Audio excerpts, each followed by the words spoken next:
Le chant des sirènes. Bonsoir et bienvenue dans le Chant des Sirènes, l'émission féministe de Westrack Radio, votre radio associative préférée au Havre. Bienvenue dans notre émission dans laquelle on vous retrouve tous les mois depuis 8 ans maintenant.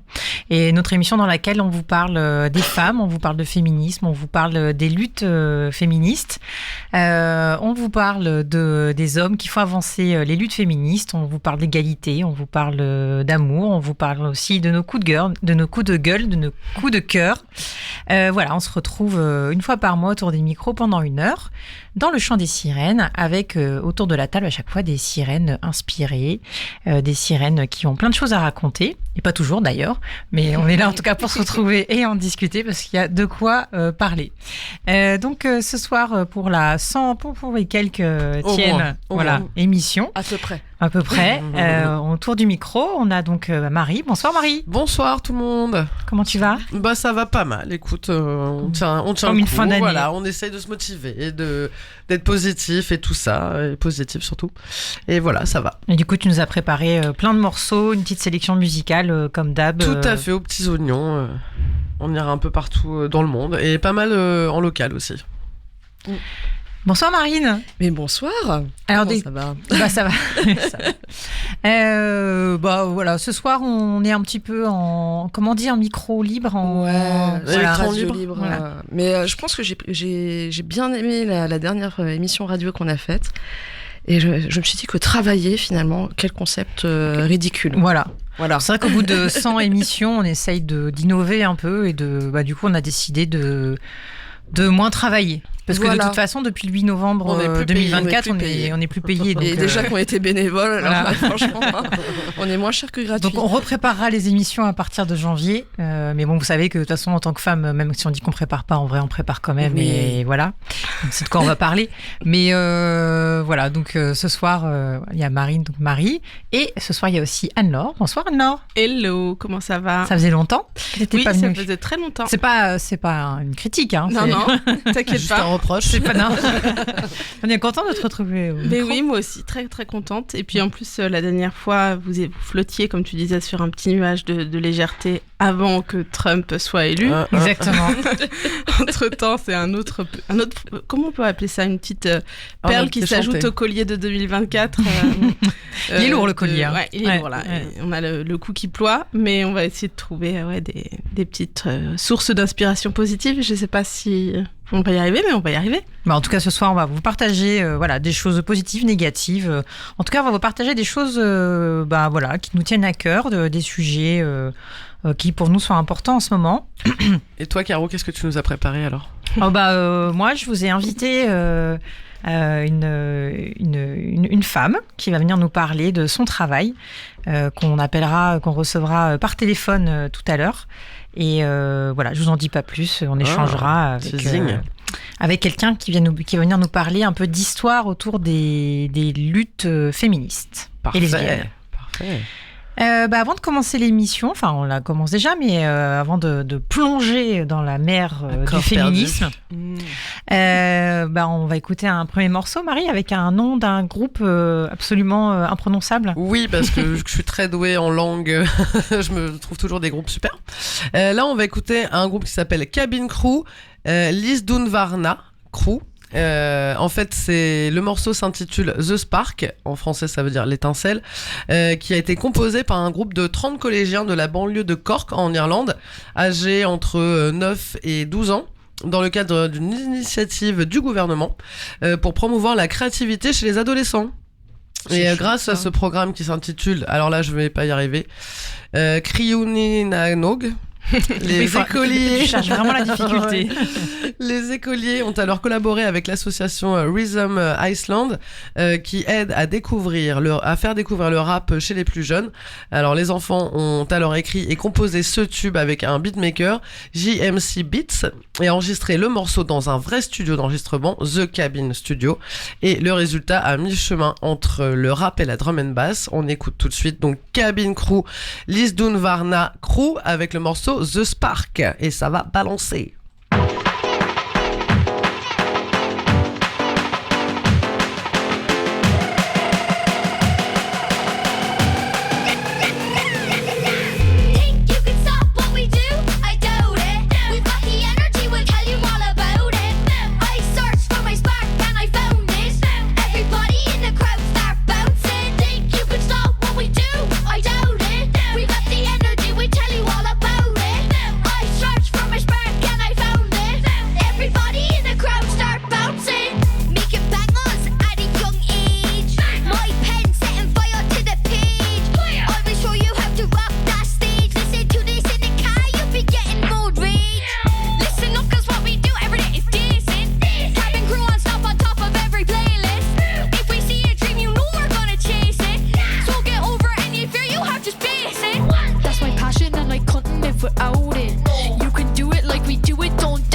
be around it. If you're proud of who you are and what you do, shout it. Think you can stop what we do?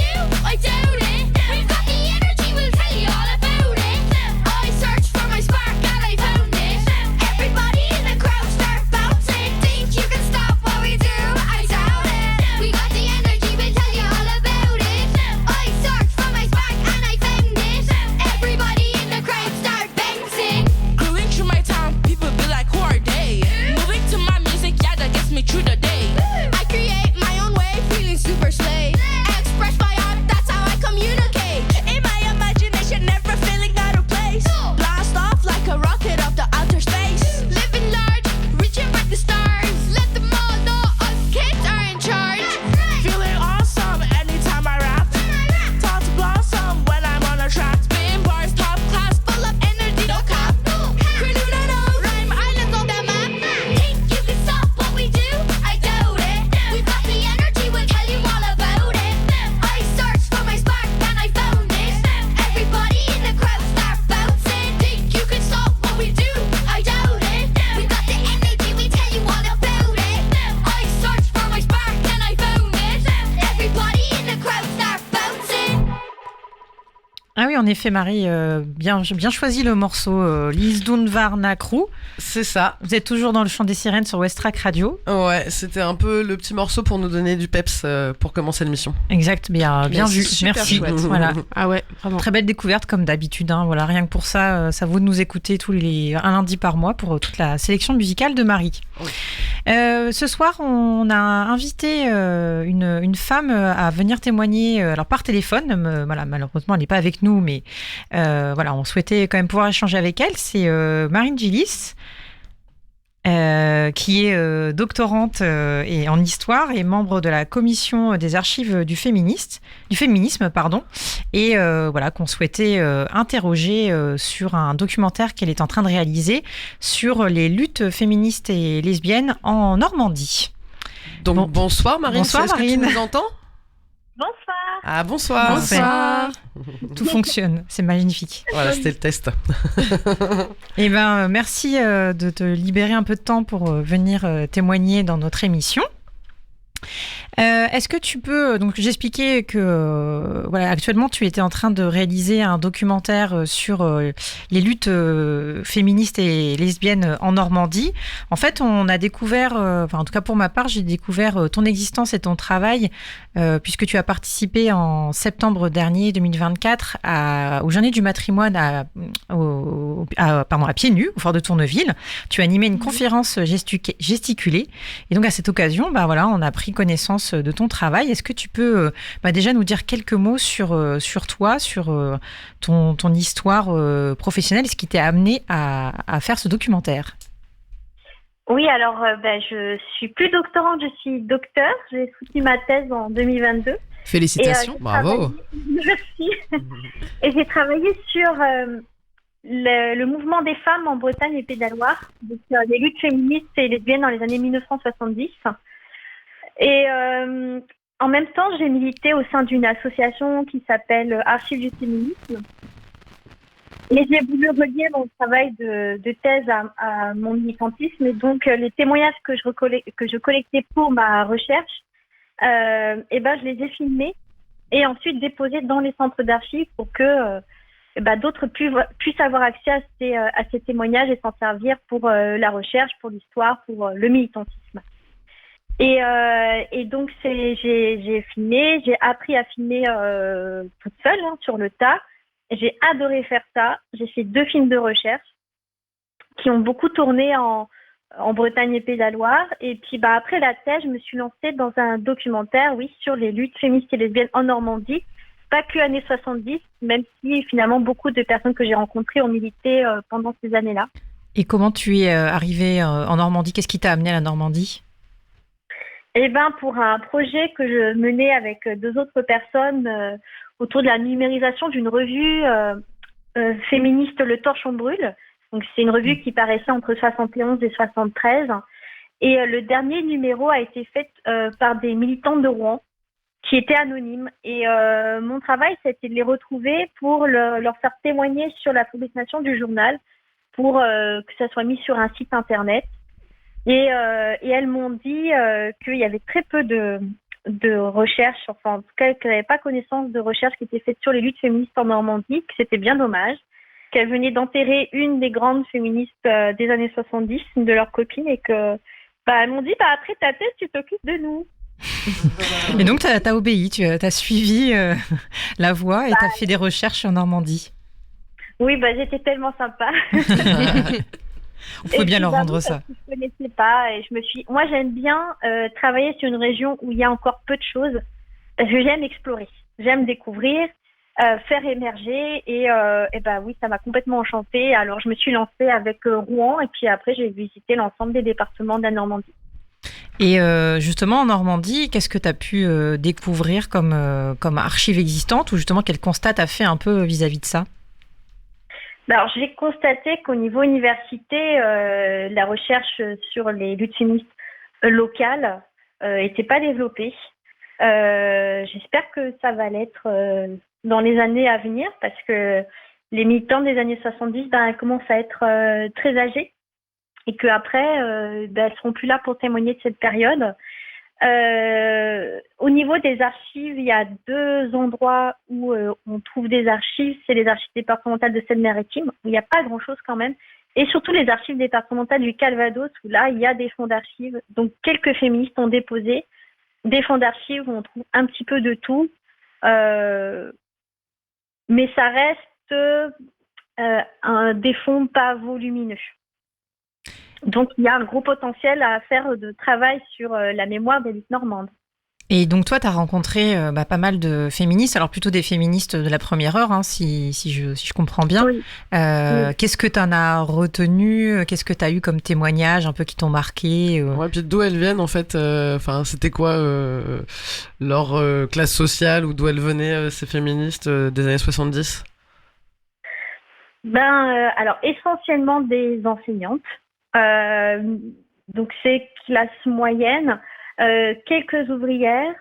Ce que j'en ai retenu, c'est déjà les années 70, c'est les luttes autour de l'avortement, la contraception, le viol, les violences, parce que l'avortement est légalisé en 75 et de façon définitive en 79. Donc ça occupe une grande partie des luttes. Il y a aussi la parole lesbienne qui émerge, mais plutôt années 80.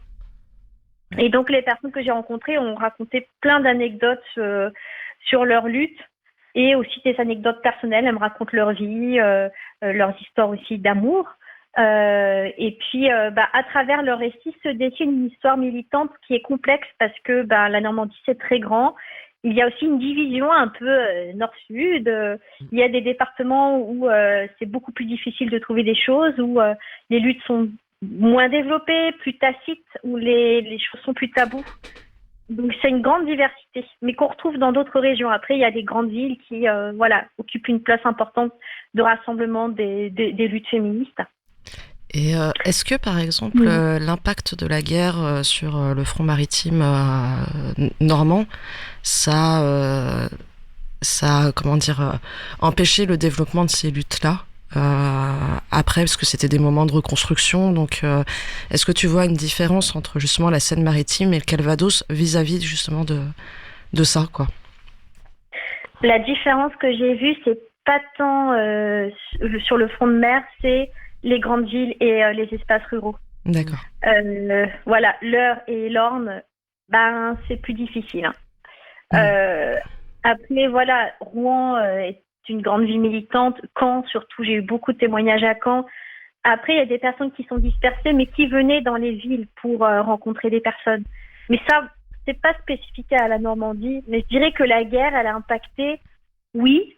À quel point, ça, je pourrais pas le dire. Mais pour avoir travaillé sur Bretagne et Pays de la Loire, où la Bretagne était plus impactée par la guerre que les Pays de la Loire, c'est pas tellement ça qui a fait que, parce que justement aussi, la guerre fait qu'on reconstruit, mais fait qu'il y a des mouvements sociaux, des solidarités qui peuvent aussi faire émerger ce type d'initiative.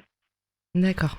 Et moi, j'ai une question sur ton choix universitaire de choisir ces sujets-là. C'est qui est à l'essence même, je pense que c'est déjà militant de choisir ces sujets-là en thèse en France pour connaître des personnes comme la chercheuse Ilana Elouat qui a dû aller en Angleterre pour faire son travail de recherche parce que personne voulait lui financer une thèse sur la presse lesbienne en France. J'imagine que c'est compliqué pour toi de choisir de continuer à travailler sur ces sujets-là. Oui, c'est assez démoralisant parce que ça fait 2 ans que j'ai soutenu, ça fait 2 ans que je suis dans une grande précarité. Là, actuellement, je suis au RSA. Ça fait 2 ans que je fais des dossiers pour des financements des résidences d'écriture et je trouve pas d'argent. J'ai obtenu une petite bourse de 300 € de l'Office franco-québécois de la jeunesse parce qu'en parallèle, je fais un projet sur les lesbiennes aînées québécoises. Mais quand on parle des sujets féministes et lesbiens, on a beau dire que c'est pas la mode, honnêtement, c'est très compliqué. Et moi, plus ça va, plus je vais vers des sujets lesbiens spécifiquement. Et alors là, je me dis que je vais pas pouvoir les financer, donc je vais travailler à côté et puis faire ces projets sur mon temps libre. Wow. Je trouve ça incroyable parce que j'avais une amie qui était très âgée, qui avait 80 ans et qui était lesbienne et féministe. Et quand elle a commencé ses études à la Sorbonne dans les années 50, elle avait choisi un sujet qui aujourd'hui nous paraît pas du tout féministe, donc la place de la femme dans l'œuvre de Jane Austen. Wow. Enfin, aujourd'hui, Marine. je veux dire, on ne se dirait pas que c'est quelque chose de militant aujourd'hui. Mais à l'époque, elle s'est fait bâcher par tout le monde. Tout le monde a dit mais vous êtes folle en fait, vous allez avoir aucun poste, rien du tout. Et elle a tenu bon. Donc je pense que vous avez raison de tenir bon. C'est très militant de votre part. Ben, Bon en fait, courage. c'est ça pour moi, j'ai pas l'impression d'avoir le choix parce que c'est ça qui m'anime, c'est ça qui me fait lever le matin. J'ai tellement de passion à faire ça, à découvrir les histoires lesbiennes, les histoires féministes et régionales que c'est aussi une façon pour moi de voyager. Je connaissais pas la Normandie, honnêtement. J'étais allée 2 fois à Rouen, 1 fois à Dieppe. Je voyage. Quand je fais les tournages, je dors chez l'habitant parce que j'ai pas de moyens financiers. Donc, je m'arrange toujours pour faire des séjours de plusieurs jours et puis dormir sur place.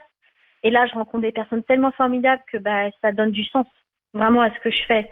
Et je dirais qu'à l'université, j'ai pas été marginalisée parce qu'il y a quand même une dynamique de recherche sur les sujets féministes, même si globalement c'est quand même moins financé, moins visible.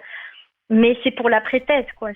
Après, on est lâché dans la nature, il se passe plus rien. Et puis là, les financements publics en ce moment, ils réduisent partout. Là, moi, j'habite à Angers, et puis la Loire, réduction 74% du budget de la culture. Ah oui. Voilà. Là, vous avez pris cher, ouais.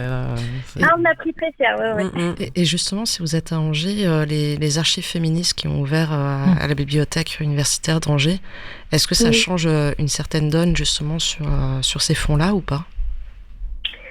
Alors là, ça dépend de la bibliothèque universitaire qui dépend de l'université d'Angers. On n'est pas sur des financements... je connais pas trop, mais je pense pas que ça soit des financements culture de la région. Donc, je pense pas qu'il y ait d'impact là-dessus. Et puis, cette structure, maintenant, elle a 20 ans. Elle a un rayonnement national et international.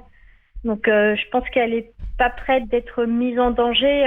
Mais par contre, elle est très importante et elle existe justement parce que les pouvoirs publics ne s'intéressaient pas tellement à la question des archives des féministes.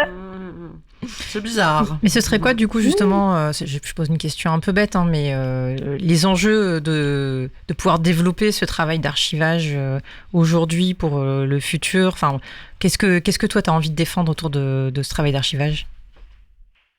Moi, ce que j'ai envie de défendre, c'est de pouvoir transmettre une histoire faite par des féministes, des lesbiennes, parce que moi, honnêtement, j'ai grandi dans un monde où j'avais pas de représentation.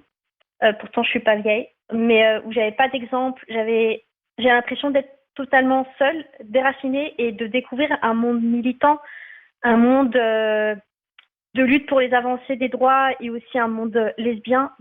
Pour moi, je me dis, c'est ça qu'il faut que je fasse parce que j'ai pas envie que d'autres jeunes et moins jeunes se sentent isolés, n'aient pas ces racines-là. En fait, si on ne le fait pas, personne ne va le faire pour nous et on sera encore toujours marginalisés. Donc, moi, je sais pas de cela. Donc, tu essayes de militer pour qu'il y ait des fonds qui soient déposés dans les archives, pour qu'il y ait des choses qui restent dans le temps. Déjà, merci pour ça. Ouais, bah, Ouais. déjà, lors de notre échange, on s'est dit que, de toute façon, qu'il y avait aussi des choses à archiver dans ce qu'on fait, parce que, mine de rien, on parle aussi de notre monde actuel, de de sa relation au féminisme. Donc, ça peut être intéressant pour plus tard. Et puis aussi de vouloir déposer en archives, je trouve que ça marque quelque chose dans l'histoire, de se dire, on veut que ça compte aujourd'hui et pour demain. En fait, c'est vrai que si on ne pense pas, en fait, ça va s'oublier et on va oublier toutes ces histoires. Et justement, est-ce que tu as quelques histoires, quelques témoignages un peu particuliers qui t'ont marqué de Normandes qui t'ont raconté leur lutte? Bon, les histoires d'amour, c'est toujours quelque chose qui me passionne. Donc voilà, les gossips, tout ça. Non, mais c'est surtout des histoires, des anecdotes de lutte. Par exemple, une de militante de Caen qui m'a montré l'immeuble où elle pratiquait des avortements clandestins, où elle disait là, il y avait quelqu'un à l'entrée pour surveiller, qu'il n'y ait pas la police parce que c'était illégal avant 75. Et qu'il n'y a pas des dénonciations de voisins. Alors elle m'a montré... une autre qui disait qu'elles avaient loué une maison en pleine campagne où elles se retrouvaient entre lesbiennes et en fait elles ont été attaquées par des hommes du voisinage et c'était tellement isolé que en fait elles ont dû abandonner cet endroit, ou une qui raconte qu'elles étaient assez précaires toutes et que pour financer leurs activités elles avaient ramassé des orties pour faire des potions magiques qu'elles vendaient sur le marché, et puis une dame est venue pour leur demander si ça marchait vraiment et pour lui prouver que ça marchait, deux des vendeuses se sont embrassées et puis ça a fait fuir l'autre personne parce que le lesbianisme à l'époque c'était pas Non, voilà, on pense que ça marchait tout à fait lambda. C'était des Donc, anarchistes. c'était un peu... Oui, alors il y avait des choses, beaucoup d'humour à l'époque, de créativité aussi. Et c'est tout ça qu'elle montre, c'est des dessins, c'est des affiches, c'est des photos personnelles, c'est des rencontres, des moments de solidarité, et puis tellement d'histoires où on se dit mais finalement ça entre tellement en résonance avec nous aujourd'hui. Et justement, Marine, est-ce que par rapport aux luttes féministes actuelles, en fait, qu'est-ce qu'elles pensent, les anciennes, entre guillemets, des luttes féministes actuelles? Est-ce qu'elles s'y retrouvent ou, Elles sont contentes de la dynamique là, qui est quand même plus importante depuis MeToo. Elles se réjouissent beaucoup de ça. Ouais. J'ai vraiment entendu, on est contente, la relève est là. Bien que ça soit pas tout à fait toujours les mêmes façons d'organiser la lutte ou de penser, et des fois les jeunes font un peu les mêmes erreurs. Ils disent, nous on leur sait bien qu'il faut faire ça comme ça marchera pas, et puis elles le font quand même, et puis finalement on voit bien que ça marche pas. Mais il faut qu'elles fassent leurs propres expériences. Au final, c'est ce qu'elles m'ont dit. Tout à fait. C'est faites vos expériences, vos réalités sont un peu différentes parce que le monde change, mais elles sont contentes que ça se passe. Elles sont déçues que celles qui ont eu des filles n'aient pas tellement pris la relève, mais que parmi leurs petits-enfants, par contre, ça bouge et voilà, c'est ça, elles le reconnaissent. Après, elles aimeraient un petit peu que ce qu'elles ont fait ne soit pas oublié, parce qu'elles me disent, tout ce que vous faites là, ça vient de quelque part. Et c'est un peu grâce à nous. Alors je leur dis, c'est vrai. Et moi, j'essaye de faire connaître ça et j'espère y arriver. Justement, donc tu vas rassembler tout ça dans un documentaire. Donc là, tu as fait le tour d'une part de la Normandie, tu as rencontré des femmes qui t'ont raconté leur lutte, leurs histoires. Et donc de tout ça, tu veux en tirer un documentaire. Donc c'est encore un projet. Est-ce que tu peux nous en dire un peu quelques mots sur ce que tu souhaites faire de cette matière-là ? Alors là, j'en suis à la phase d'écriture du documentaire. Donc j'ai fini les tournages, j'ai retranscrit les entrevues parce qu'elles sont très longues. Et pour sélectionner des passages, j'en suis un petit peu à là parce que j'ai beaucoup de matière et je veux savoir un peu où je vais. Donc j'ai une trame. Ce que je peux dire aujourd'hui, c'est que je veux faire un documentaire joyeux.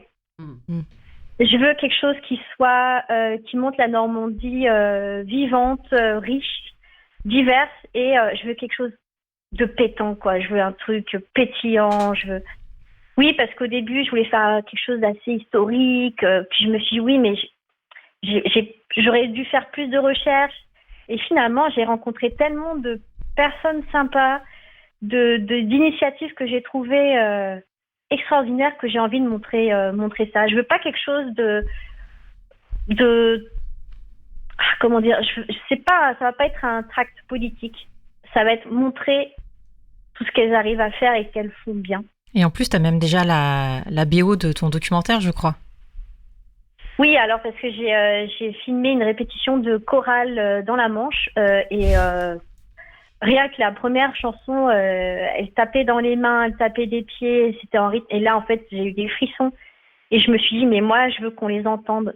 Je veux qu'on les entende. Il y aura aussi un peu des chants de manif, mais il y aura cette chorale qui se partage entre plusieurs villes de la Manche.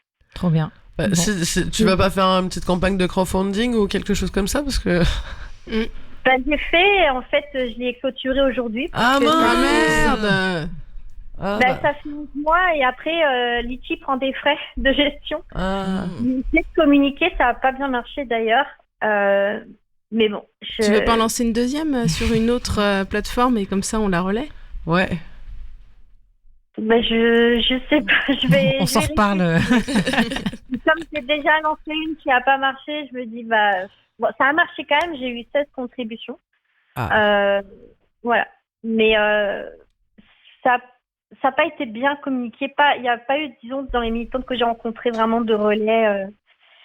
Bon, et je me suis un peu épuisée là à essayer Ah mince. de Ok. Mm. Ok. Mais de toute façon, nous on va suivre tes évolutions sur ce projet-là et puis on t'accueillera à nouveau dans quelques mois pour parler de tes avancées. Et puis en effet, si on peut être relais, on le fera à notre petite échelle havraise. En tout cas, c'est super ce que tu fais, vraiment. Ouais, Ouais. bravo. Bravo Ouais, pour ce beau travail et cette belle C'est- conviction. C'est la bibliothécaire qui te parle. Qui s'appelle Marine aussi. Qui s'appelle Marine aussi. Et franchement, les archives, on se rend pas compte de l'importance que ça a. Et surtout les archives régionales, départementales, parce qu'on est on est très centré quand on fait les archives militantes sur les très grandes villes, type Paris, Nantes, Lyon, Marseille. Et on oublie justement toute la dynamique qu'il y a dans ce que Macron appelle les territoires. Et c'est vrai que c'est très dur. Mais je voulais te demander, toi, tu déposes en archives, Oui. en archives publiques ou en archives gérées par des militants? Alors là, les témoignages des Normandes seront déposés à Angers au Centre des archives du féminisme, à la bibliothèque Marguerite Durand à Paris, au Centre audiovisuel Simone de Beauvoir à Paris. J'ai les archives départementales du Calvados aussi qui sont intéressées. Elles sont très très accueillantes. La directrice est vraiment super. Et j'étais en discussion avec les archives départementales de Seine-Maritime. Après, moi, je dépose à qui veut bien. D'accord. Et que les personnes sur place aient accès à leur propre histoire. Ah, mais c'est super. Trop bien. Donc si au Havre, il y a une institution qui veut, ben moi je dépose. Eh ben, écoute, Il y a les archives absolument. municipales. il y a les archives municipales, puis bon, on en reparlera, On en on t'enverra un reparlera. petit message, mais il y a Madame Saunier Le Foll qui travaille sur les sociétés de femmes havraises, mais avant-guerre, et qui fait tout Mhm. un travail à l'université du Havre, et je pense que il pourrait avoir un Une contact petite connexion. d'archives qui pourrait être pas mal.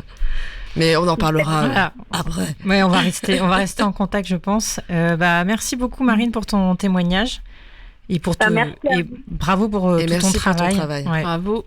Ouais, et plein de bonnes choses pour la suite à toi. Merci beaucoup pour l'invitation à participer à cette émission. Et puis bah ce que vous faites, c'est formidable. Donc continuez, s'il vous plaît, continuez. Ça marche. Merci beaucoup. À très bientôt, Marine. Au revoir. Merci, au revoir. Au revoir. Bon, voilà, merci beaucoup, Marine, de nous avoir consacré un peu de temps pour venir parler de ce travail indispensable. C'est vrai que, voilà, en échangeant avec elle, aussi, c'est une façon de se rendre compte, de se dire que, voilà, tout ce qu'on fait, il faut le conserver. Et comme tu disais, Marine, en effet, à la fois à des échelles nationales, mais des échelles plus locales pour garder une petite part de ces histoires. Et ne rien jeter, je me permets de l'ajouter, Ouais. ne rien jeter parce que j'avais visité les archives du lesbianisme à New York et les trucs qui étaient disposés dans les tiroirs, ça pouvait être en effet des lettres d'amour, des recettes de cuisine sur des calepins, des boutons avec écrit au blanco des trucs genre Riot Girl, des drapeaux, des Doc Martens. Enfin, il y avait toutes sortes de toutes trucs sortes d'objets, qu'on pourrait penser être des déchets parfois. Et en fait, c'est militant déjà. Et je crois qu'elle me disait qu'aux archives départementales du Calvados, ou je vais peut-être dire une bêtise, mais ils avaient récupéré les épisodes du podcast La Poudre. Et donc je me disais, bah voilà, faut que nous on dépose notre émission aux archives. Si Lorraine Bastide est aux archives, nous aussi. Bah nous aussi, il n'y a pas de raison. Bon, on va s'écouter un petit morceau, on reprend les échanges après ce super beau témoignage. Marie, qu'est-ce que tu nous as choisi comme morceau après ça? On va foncer en Angleterre avec un trio de rock alternatif basé à Hastings, je crois que c'est à côté de Brighton, qui s'appelle Hot Wax.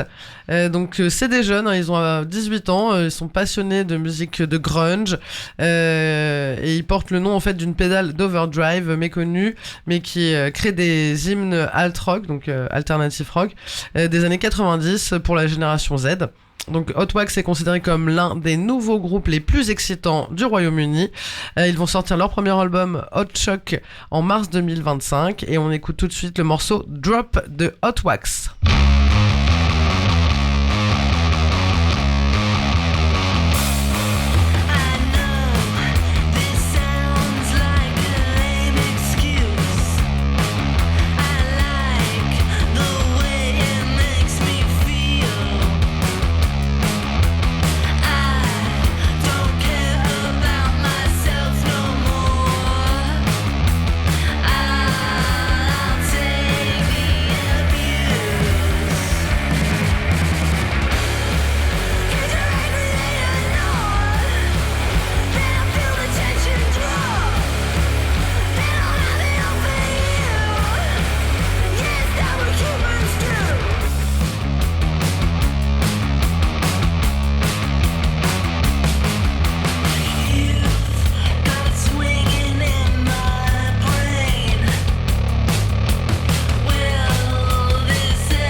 Vous êtes de retour dans le Chant des Sirènes sur Westrack Radio pour notre émission mensuelle. On vient d'accueillir à distance, mais quand même, Marine Guillis, qui est docteur en histoire et membre de la commission audiovisuelle des archives du féminisme, qui nous a parlé de son projet de documentaire sur l'histoire des luttes féministes et lesbiennes en Normandie et qui nous a surtout parlé d'archives du féminisme.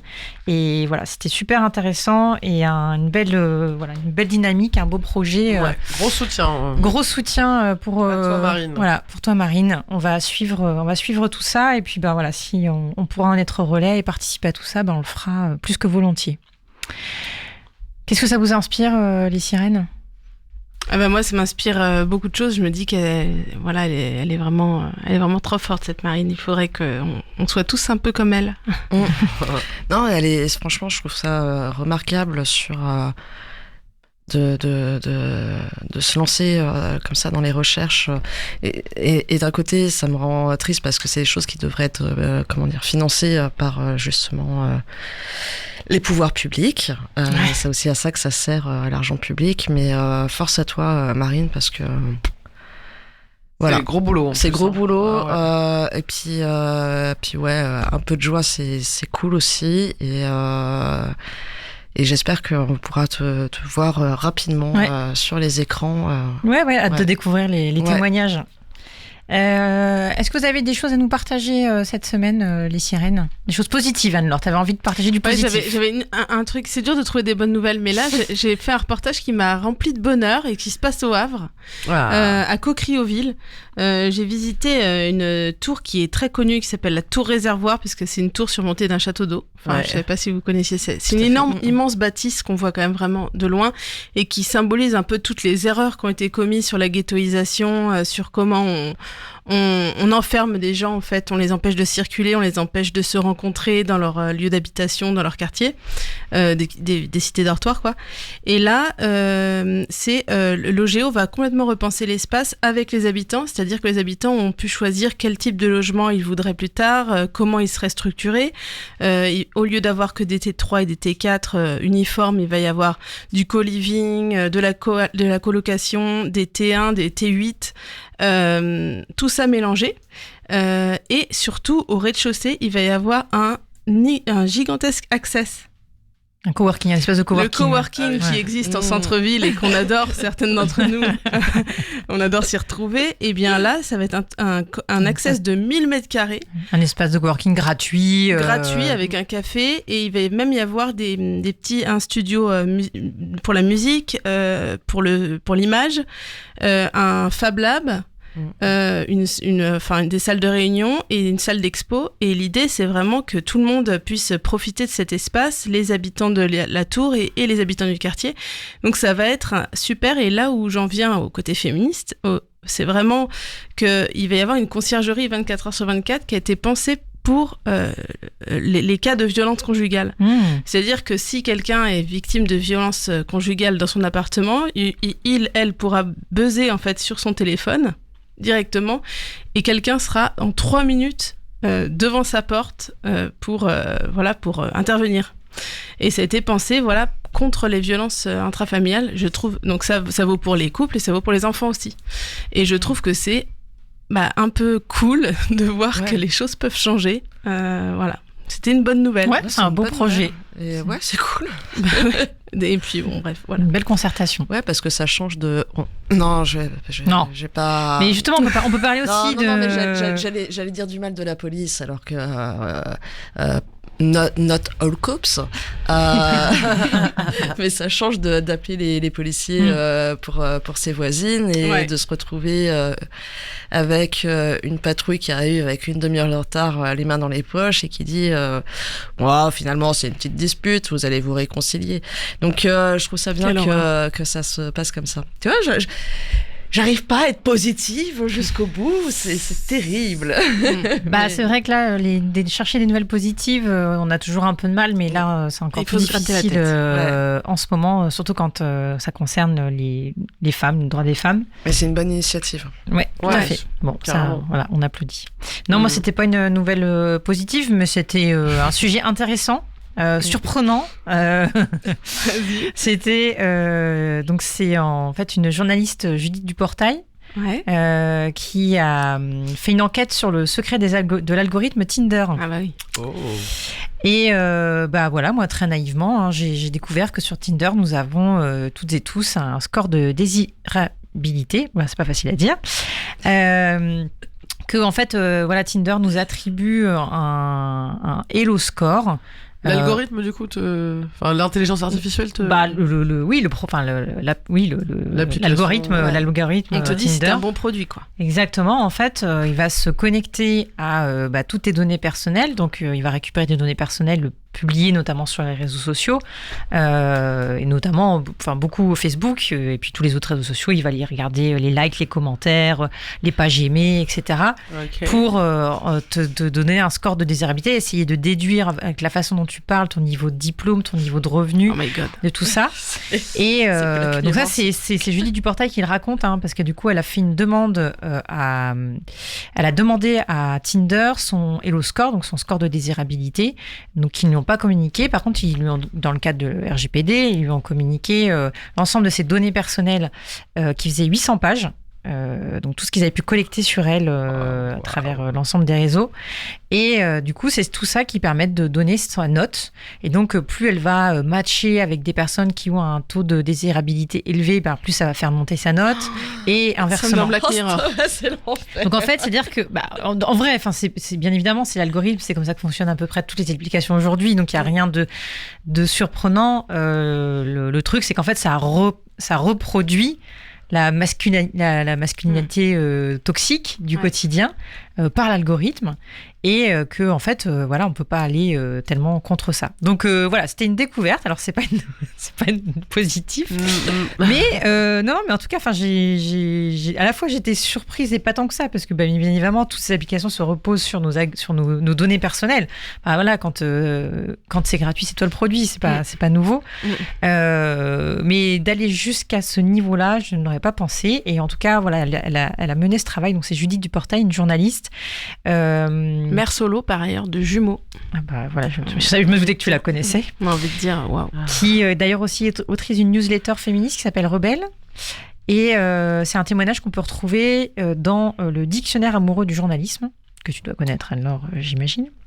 Et voilà. Donc, et dans son livre L'amour sous algorithme aussi. Oui, voilà, L'amour sous algorithme, c'est ça. Ok, super. Voilà. En parlant d'algorithme, je me suis rendu compte que mon score de désirabilité, je pense qu'il est en dessous de 0. Et les pubs que je recevais sur Facebook par rapport, tu sais, parce que les pubs, elles sont calculées par rapport à ce que tu regardes, ce que tu regardes. Ouais. J'avais que des pubs pour les toilettes sèches. Et je me suis dit, faut que j'arrête de dire que tout me fait chier, en fait. C'est vraiment Mais c'est très très Mais drôle. ils ont compris que tu avais un côté responsable et écolo quand même. Tout l'a fait chier, mais pas n'importe où. Mais pas n'importe. Vous me faites chier, mais je veux que ce soit écologique. Donc, c'est très très drôle. Marie, est-ce que tu avais des nouvelles à nous partager? T'as le droit que ce soit pas positif, hein, c'est pas grave. Ouais, non, positif, là, j'ai pas grand chose sous la main. Non, il y avait, je pense que vous avez vu.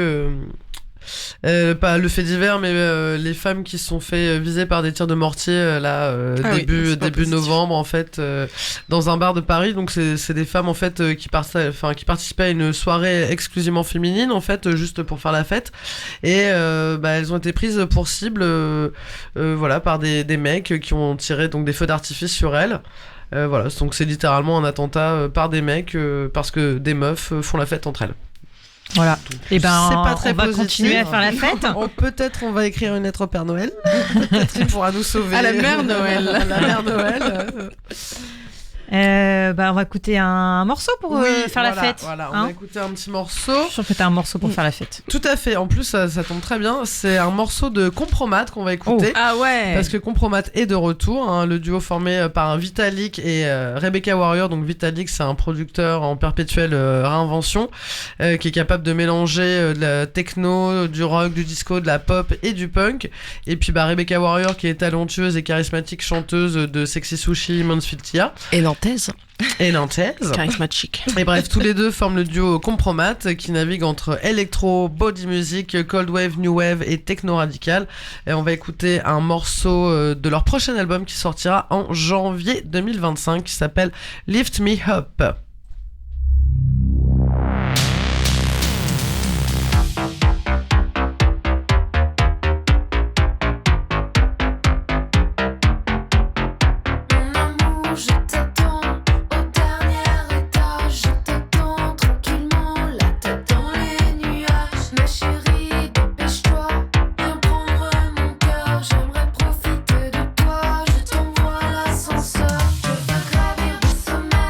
Avec toi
Vous êtes de retour dans le Chant des Sirènes sur Westrack Radio, la radio associative musicale indépendante du Havre. Et voilà, on continue notre émission mensuelle autour du féminisme, des femmes, la lutte pour le féminisme, etc. Tout ça. On vient d'écouter Compromat, c'est un extrait du prochain album. Du prochain album, voilà, Tout à merci, fait. qui sort Petit très bientôt. teasing. Ouais. Toujours sur les avant-premières. Fin janvier. Je fais un petit bisou à Claire en passant parce que j'étais un peu en galère d'inspiration. Elle m'a dit écoute, c'est trop bien, Compromat. Très bien, Effectivement, merci. c'est trop bien. C'est ça la force, la sororité. On Tout va à fait. trouver des morceaux tout ensemble.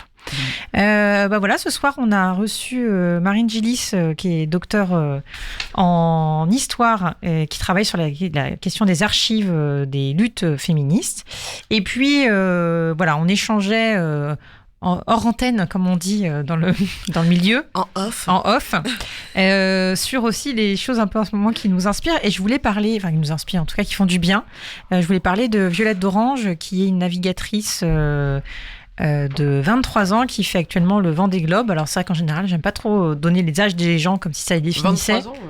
Mais voilà, quand même, déjà, moi, je suis assez admirative de ces navigateurs, navigatrices qui partent seuls faire le tour du monde pendant plusieurs mois. Quelque chose d'absolument angoissant d'être seul au milieu de... Enfin bref. C'est des personnes d'une humilité assez folle, d'un courage incroyable. Et cette femme, elle est absolument rayonnante. Elle est forte. C'est une meuf qui déchire, quoi. Ouais. Et Anne-Laure, toi, tu suis actuellement une Ouais, navigatrice. je suis une autre navigatrice plus âgée, mais pas beaucoup plus. Hein. Clarisse Kremer.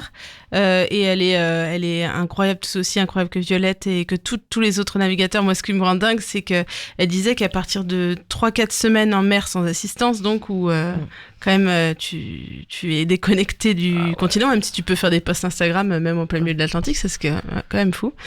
Elle disait qu'à un moment tu décroches, c'est-à-dire que tu sais plus si tu es le bateau ou la mer, si ton bras appartient à quel élément. Enfin, tu es une sorte de grosse boule qui contient et ton bateau et la mer. Et elle dit c'est un moment qui est extrêmement réjouissant parce que tu t'oublies complètement en fait.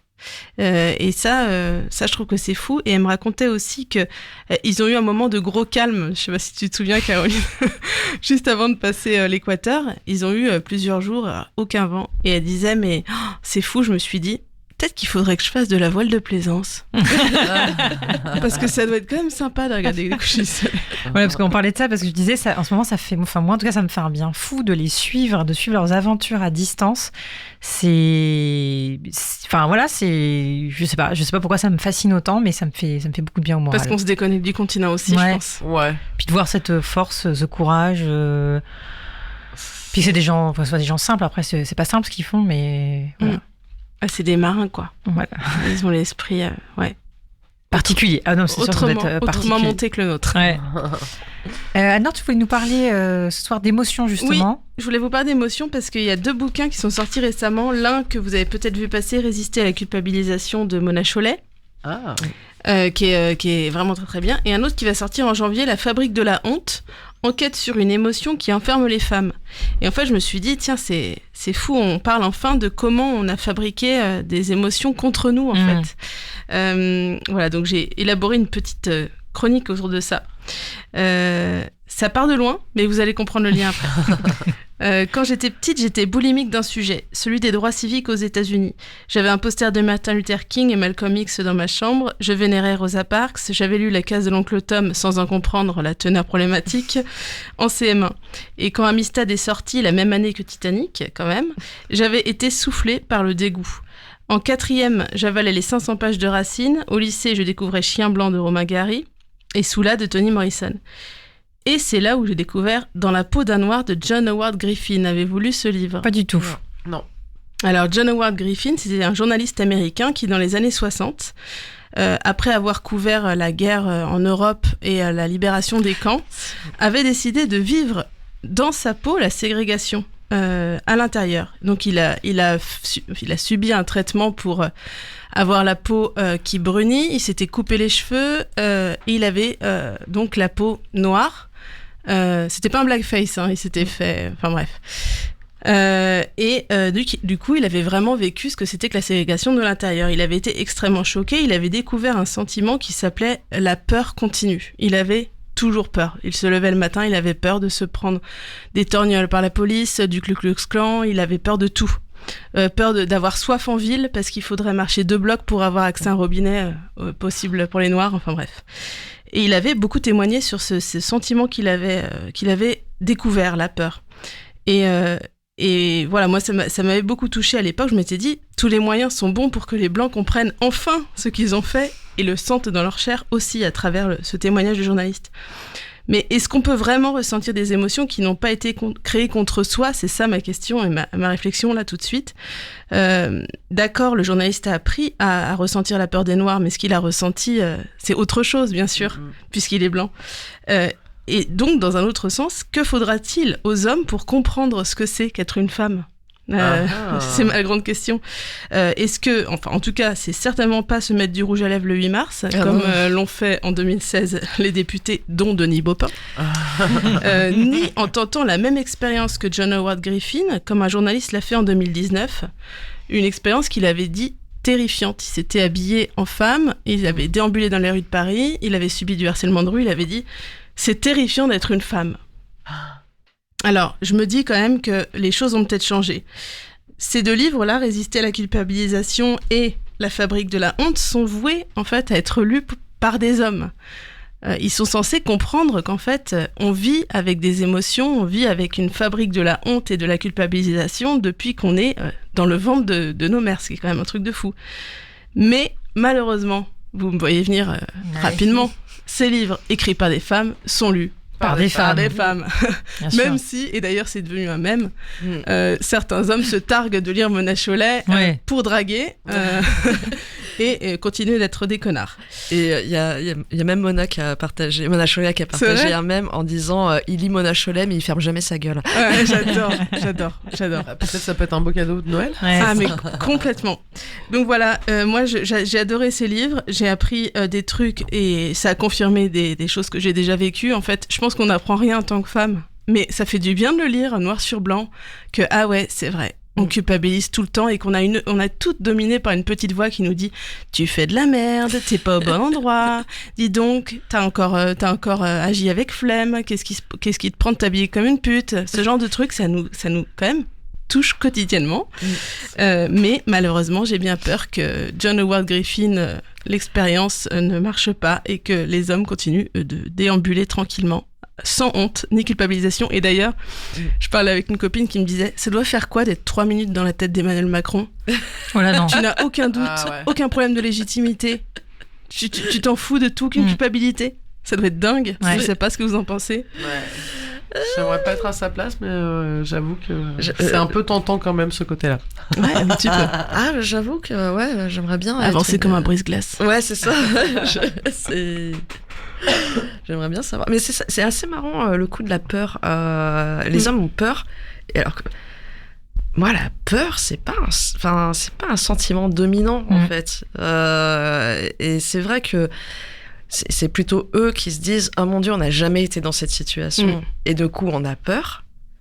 Alors que pour moi, c'est pas la peur qui domine. Non, parce qu'on s'est habitué. On s'est habitué, en fait. Et c'est toute la limite de ces expériences, d'ailleurs, très limitées dans le temps. Et voilà. Et je pense que le journaliste américain aurait mieux fait de lire Baldwin que de se faire un cancer de la peau. Mais c'est marrant. C'est pour ça que je me dis, ils peuvent pas comprendre ce sentiment, de quand tu t'es fait sur le truc basique de la rue, tu te fais emmerder dans la rue. Déjà, tu dis pas tu te fais agresser, tu dis que tu te fais emmerder. Voilà. Hop, ça montre comment on a digéré le truc. Et c'est plutôt putain, mais je le savais, je devais pas m'habiller comme ça. Mais même sans aller jusqu'à des choses comme ça, c'est des choses du quotidien. Moi, ces derniers temps, je sais pas pourquoi je focalise là-dessus. J'essaye de plus me pousser, de plus me décaler dans la rue quand je marche et qu'il y a un homme qui arrive en face de moi. Parce que je sais pas, un jour, ça m'a sauté aux yeux et Et en fait, depuis, j'essaye quand il y a un homme qui arrive en face de moi ou une porte qui s'ouvre, etc.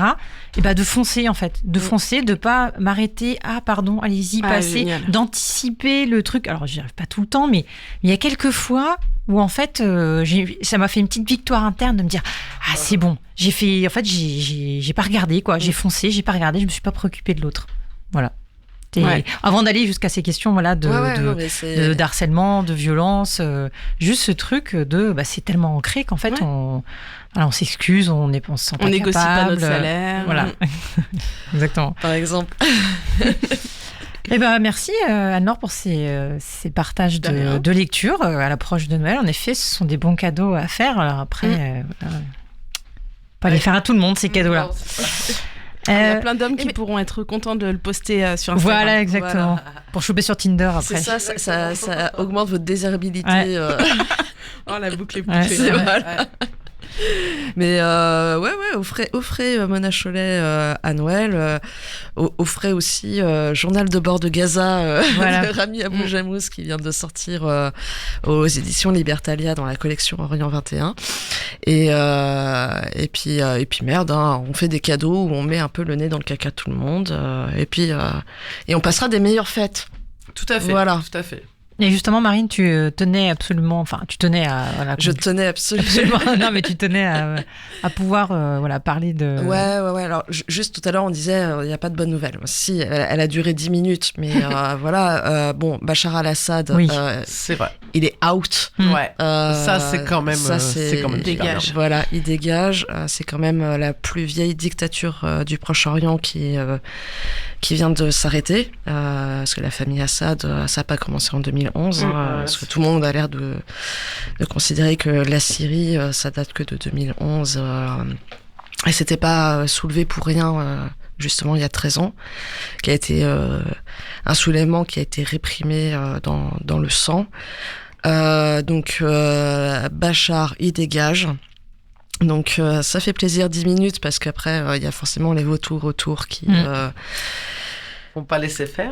vont pas laisser faire. Donc, voilà. Mais on peut déjà se réjouir pour les Syriens, pour les Syriennes, pour ceux qui vont pouvoir rentrer chez eux, Ouais. pour ceux qui vont pouvoir retrouver des membres de leur famille qui étaient dans les geôles infâmes du régime. Qui sont morts aussi. Oui, et puis avoir des réponses aussi.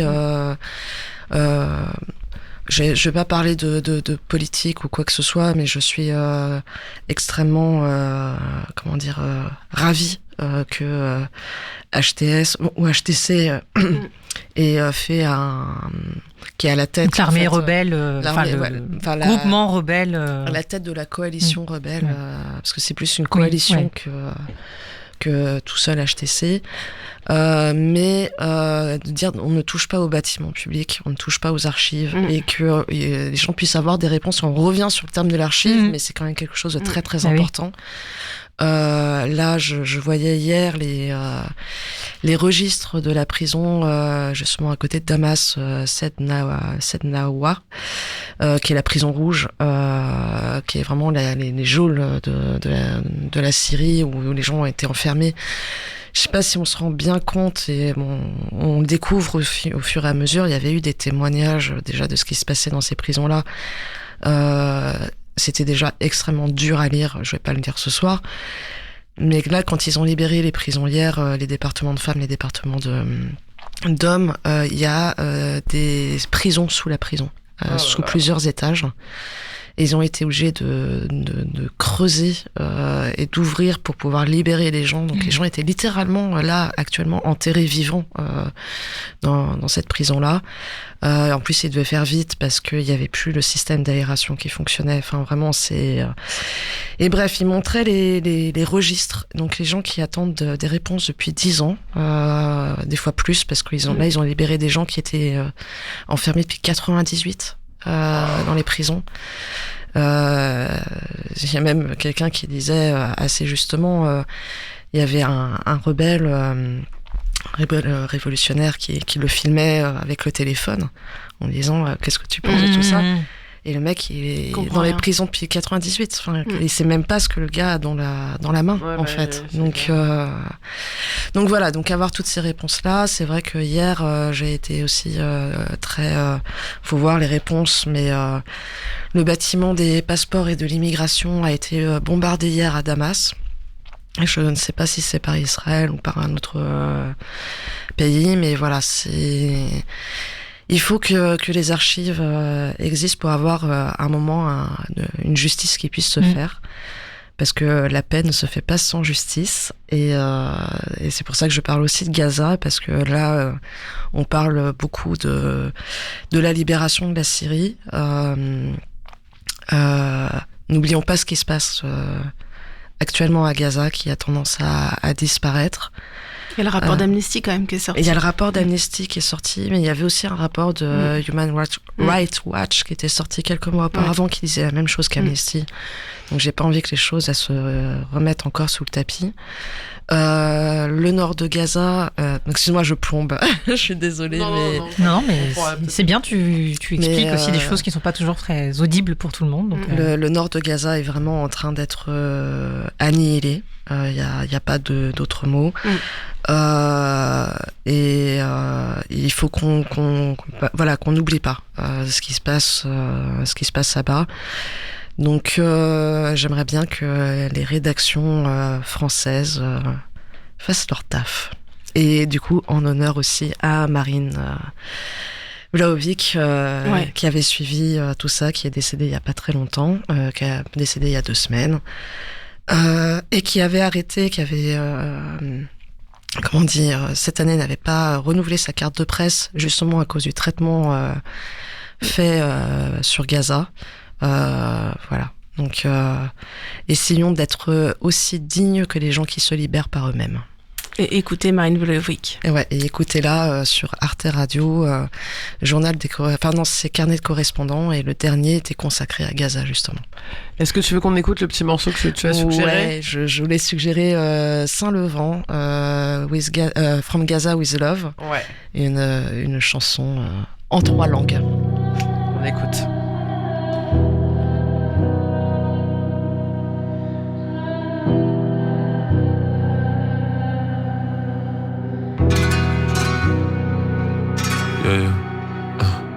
Wallahi, it ain't girls like you out here in the West. I know I've been away, but I'm coming back home. No need to stress, baby. All I know is to be Palestinian, is to always rep where you come from. Except when you're in line at the customs. Told her she can meet me up in London. She let me cause I came from Gaza with love. But I feel like it's once if I ever went back. From Gaza with love. If they had it their way, we would never go back. From Gaza with love, baby. فلسطين أحسن ساي وبنت بلادي عجباني فضلكم احكوا مش سامع. Continuez à parler, on vous entend pas. Continuez à parler, on vous entend pas. Continuez à parler, on vous entend pas. Continuez à parler, on vous entend pas. Continuez à parler, on vous entend pas. Somebody tell Bella Hadid, let's change out to Abdul Hamid. Now I mean to come off too strong, but still أصل فلاحي, I'm planting the seeds. يا عيني I could get you what you need, but I hate it when the texts go green. Do you miss me or did you leave, baby? Came from Gaza with love, but I feel like it's worse if I ever went back. From Gaza with love, if they had it their way, we would never go back. From Gaza with love, baby. فلسطين أحسن ساي وبنت بلادي عجباني فضلكم احكوا مش سامع. Continuez à parler, on vous entend pas. Continuez à parler, on vous entend pas. Continuez à parler, on vous entend pas. Continuez à parler, on vous entend pas. Continuez à parler, on vous entend pas. Vous êtes de retour dans le chant des sirènes sur Westrack Radio. On continue à parler, mais on vous entend. Et en tout cas, voilà, on essaye de faire entendre la voix des autres. Et ce soir, voilà, on a encore essayé de le faire. Voilà, on va clôturer cette 101e émission. 101e émission. Merci les sirènes. Est-ce que vous avez un mot de la fin ? Enfin, Allez. non, il n'y a pas d'obligation. C'était. Non, j'allais ouais. faire une blague de merde. C'est la Bah, tu dernière, peux, hein. c'est la dernière émission. On se voit de l'année 2024. prochaine. Voilà. C'est ça. Voilà, on se retrouve en effet dans un mois, mais en 2025, on aura changé d'année. Oh, putain, déjà. Le monde aura peut-être changé aussi. Hein. Peut-être, on sait jamais. Eh ben, qu'est-ce qui peut se passer? Bachar est tombé, Trump a été élu. Oui, j'ai bien peur qu'il peut se passer plein de choses. Pas Drôle d'émission.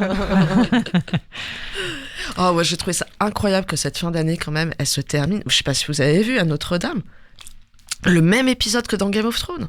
Pouf, ça a explosé. Oh, tous ces gens qui sont morts. J'aurais bien aimé. Non, j'aurais pas aimé, mais. Tu vois, c'était ma fausse bonne nouvelle. Je te jure, j'ai regardé ça, j'ai fait, allez, ça me fait penser à Game of Thrones. Je sais pas si vous vous souvenez de cette émission. C'était quoi? C'était le. Non, je me souviens. Le noces, repas sanglant ouais, Avec alors, les ça noces m'a traumatisé, sanglantes. C'était pas les noces sanglantes. Horrible. C'était quand, avec le grand moineau, ils sont dans le temple et que Cersei fait tout péter.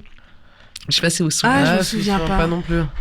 J'ai pas vu Game of Thrones, donc. Vous avez quoi? Non, on parlera une autre fois, ça. Et Non, ouais. mais ça me vaut une Ah, apologie il faut du que tu terrorisme vois, de tu vas dire ça, adorer. donc je retire, c'était une blague. Jamais je souhaiterais ce genre de choses. Attention, hein, t'es terroriste aussi. Hein. Allez, moi je reste sur ma chrono-émission. Oui, et puis on va finir en beauté justement Grave. avec un peu de violence sonore et de rage. On va écouter la figure de proue de la scène punk hardcore havraise, nos locaux de Without Skin, qui seront en concert samedi prochain au Tetris pour la sortie de leur dernier album Collecting Inner Depth. C'est avec une énergie débordante et puisée dans une colère insatiable que Without Skin trouve cette recette de punk hardcore écorché vif, nourrie d'influences allant de Propagandhi à Converge en passant par Bird in Row, et aussi Kay Tempest, le cœur à l'ouvrage et le corps à l'abandon sont les maîtres mots. Ils invitent pour l'occasion du coup Tromblon, ça va crier fort au Havre ce week-end. Donc Tromblon qui est un groupe de screamo hardcore de Caen, et aussi l'autre groupe L'idylle qui vient de Rouen, qui est du screamo mélodique. On vous fait des gros bisous, on vous souhaite une bonne fin d'année, portez-vous bien et plein de bonnes choses pour la suite. À bientôt. À très vite, bisous. Bye À bye. demain, 2 pieds.